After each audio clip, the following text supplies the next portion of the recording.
¿Te has parado a pensar qué son y qué función cumplen las ideologías, tanto ahora como en otros momentos históricos? Hoy nos vamos a acercar al pensamiento de uno de los grandes pensadores de la historia que han hecho aportaciones significativas respecto a este concepto. Se esté de acuerdo con él o no se esté de acuerdo con él, que eso ya es algo que cada cual tiene que considerar una vez conocido su pensamiento. Pero antes de hablar de la concepción de la ideología de Marx, vamos a hacer una breve síntesis histórica. Realmente el concepto de ideología aparece a inicios del siglo XIX, en la época de la post-revolución francesa, por un pensador francés, Destutt de Tracy. En 1801 propuso el concepto de ideología de una manera bastante similar a lo que podemos encontrar en cualquier diccionario, ¿no?, con respecto a este concepto como un conjunto de ideas que caracterizan a un grupo, a una época, a un movimiento político, a un movimiento cultural, a un movimiento religioso, etc. Bien es cierto que en la época napoleónica empezaron a caracterizar su propio planteamiento, el de este citado autor, como ideológica y por tanto adquirió un matiz peyorativo la calificación de ideológico con respecto a algo. En el caso de Marx va a mantener este sentido peyorativo. Marx entenderá la ideología fundamentalmente como conciencia deformada de la realidad. O también va a hablar de falsa conciencia. Con estas expresiones, ¿qué es lo que quiere decir realmente? Cuando utiliza, por ejemplo, la expresión falsa conciencia, lo que se está refiriendo es a el engaño de una clase social sobre otra. Una explicación ficticia. La ideología es una explicación ficticia. Explicación ficticia en el sentido de ocultamiento de la realidad, que seguramente va a tener algo que ver con el ocultamiento de la profunda desigualdad que hay en la sociedad, invirtiendo por tanto los valores para que se entiendan las cosas no como son, sino como le interesa a algunos. ¿Y cuál es la función que cumplen las ideologías?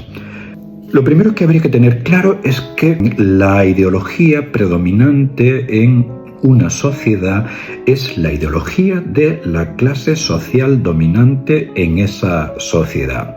Y una vez que tenemos esto claro, tendremos que entender la ideología como un conjunto de doctrinas deformadas de la realidad, deformadas de lo que es el ser humano, de lo que es la sociedad, de lo que es el mundo, que justifiquen precisamente los intereses de esa clase social dominante. Podríamos decir, por tanto, que para Marx las ideologías son una mentira legitimadora, un ocultamiento de la realidad, explicando de forma ficticia, según interesa a la clase dominante, la realidad. Y en ese sentido estamos hablando de que la ideología es un engaño, es una mentira, es una falsa legitimación de los intereses de la clase dominante recurriendo a los elementos espirituales que son precisamente la ideología y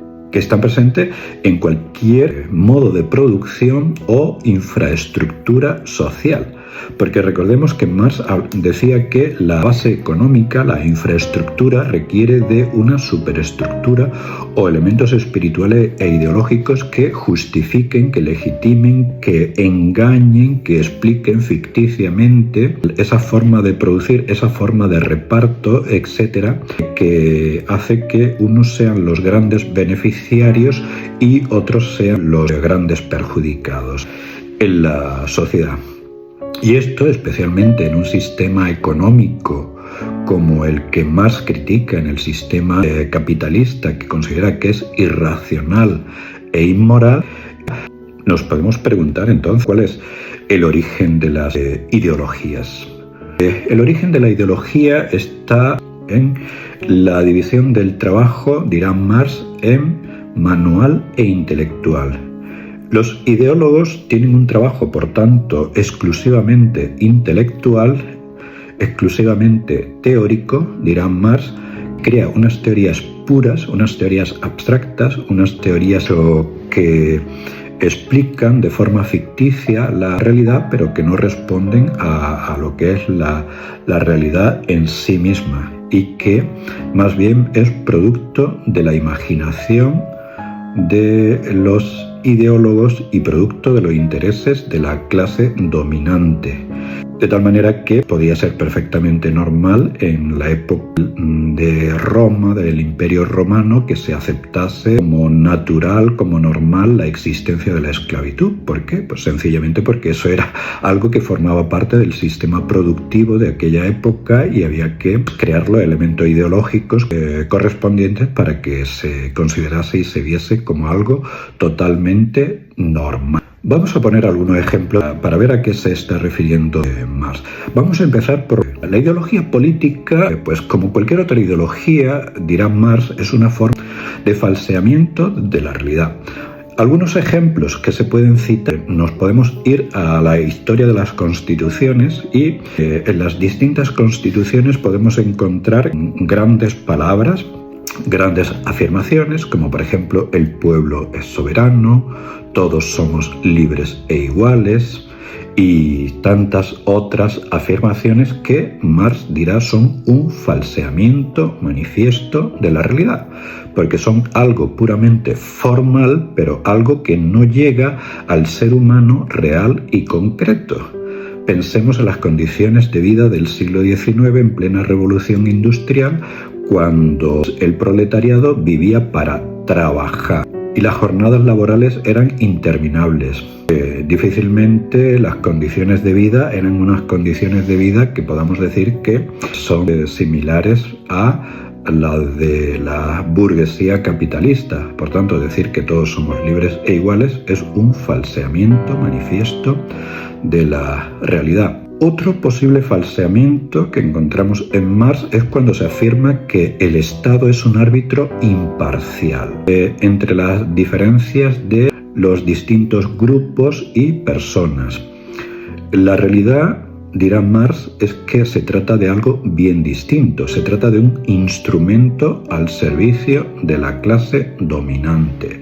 La situación política en aquel momento, en un momento de sufragio censitario, es desde luego que esa igualdad era ficticia. Ni la totalidad de los hombres mayores de edad tenían derecho al voto, solamente con el sufragio censitario lo tenían quienes llegaban a un determinado nivel de renta, tampoco las mujeres. Y lo que dirá Marx es que si son los burgueses los que se dedican a hacer la política, porque son los únicos que disponen de tiempo, son los únicos que disponen de dinero y son los únicos que disponen de formación suficiente, tengamos en cuenta que la clase trabajadora era analfabeta, obviamente, ¿qué podemos esperar? Que a la hora de legislar, legislen pensando en los intereses del conjunto de la sociedad o que legislen pensando en sus propios intereses.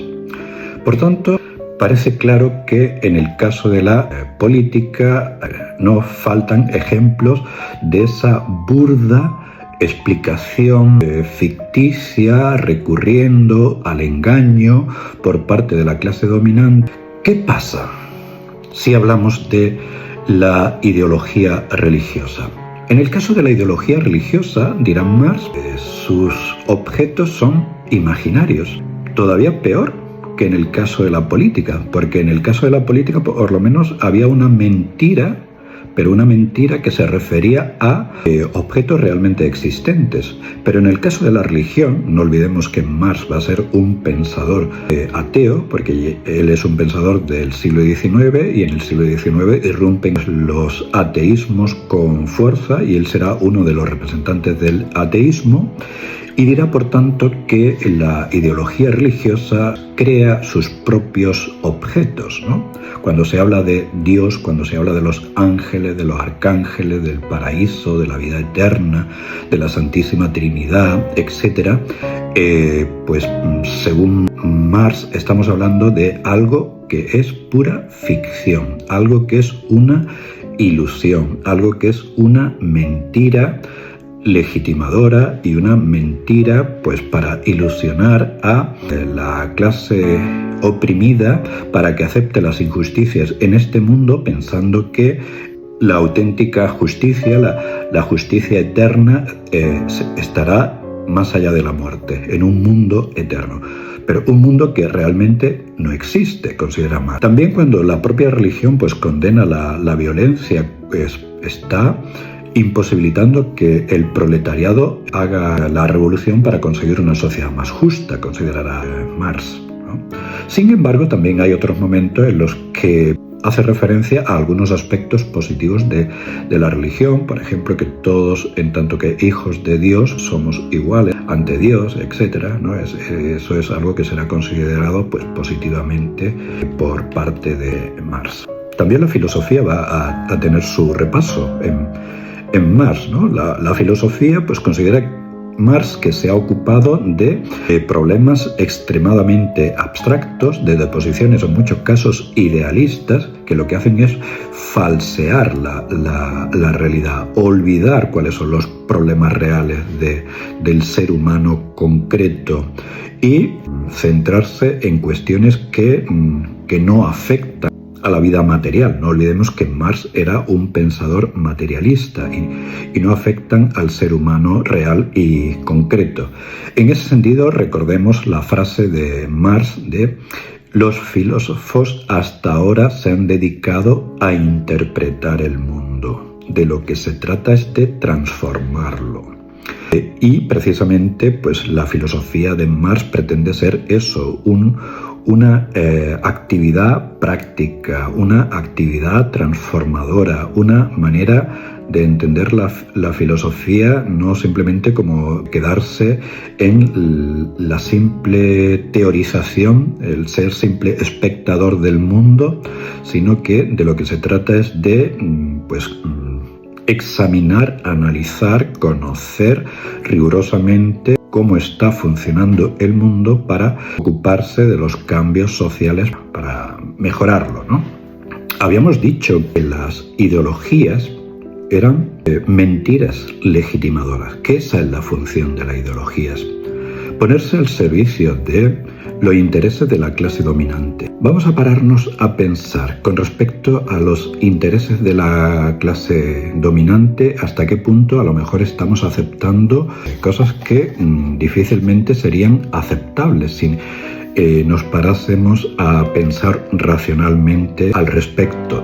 Por ejemplo, por citar algunas celebridades, Ronaldo, en el mundo del fútbol, tenía el año pasado un sueldo de aproximadamente, creo, eran unos 200 millones de euros. Eso suponía unos 22.000, si no me equivoco, unos 22.000 euros a la hora. 22.000 euros es quizás lo que algunas personas ganan al año, ¿no?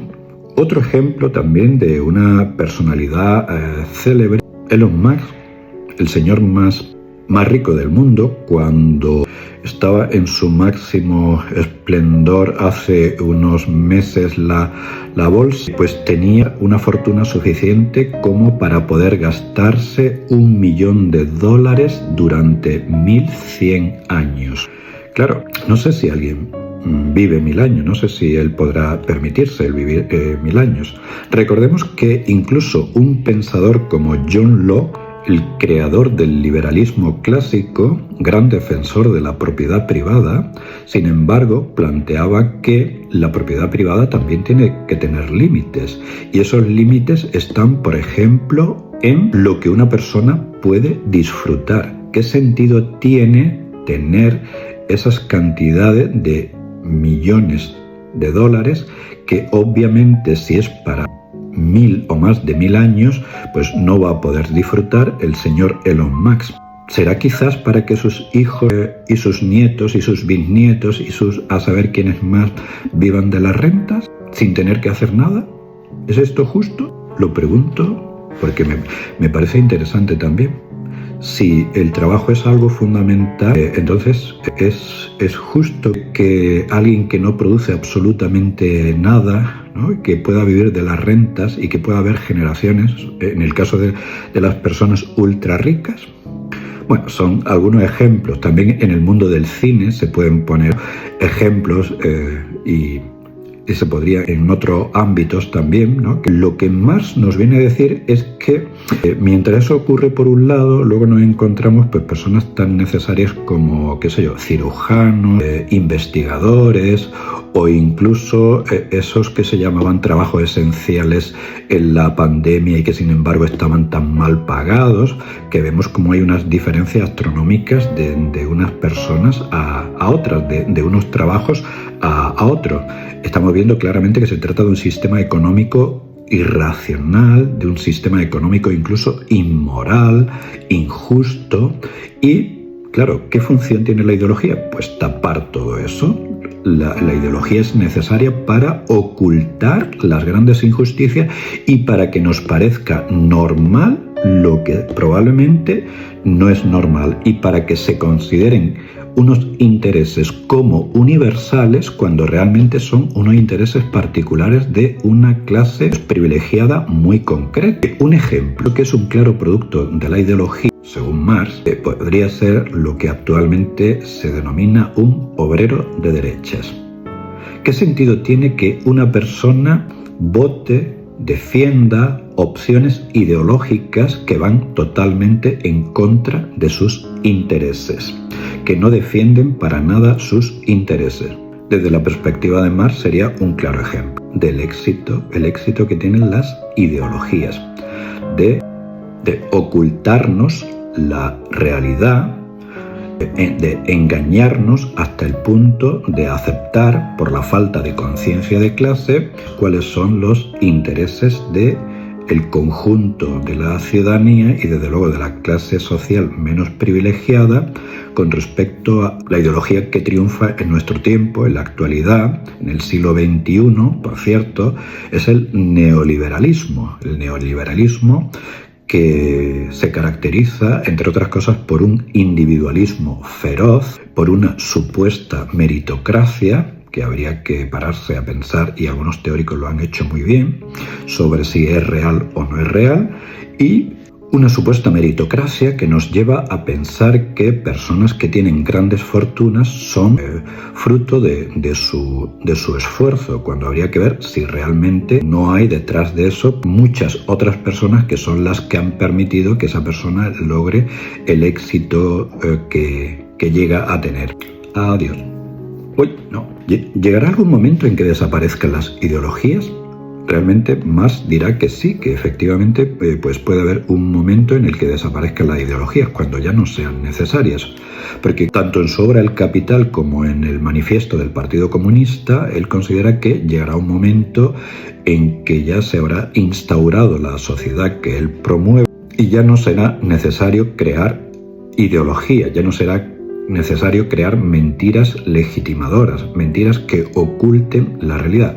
Así es como él lo propone.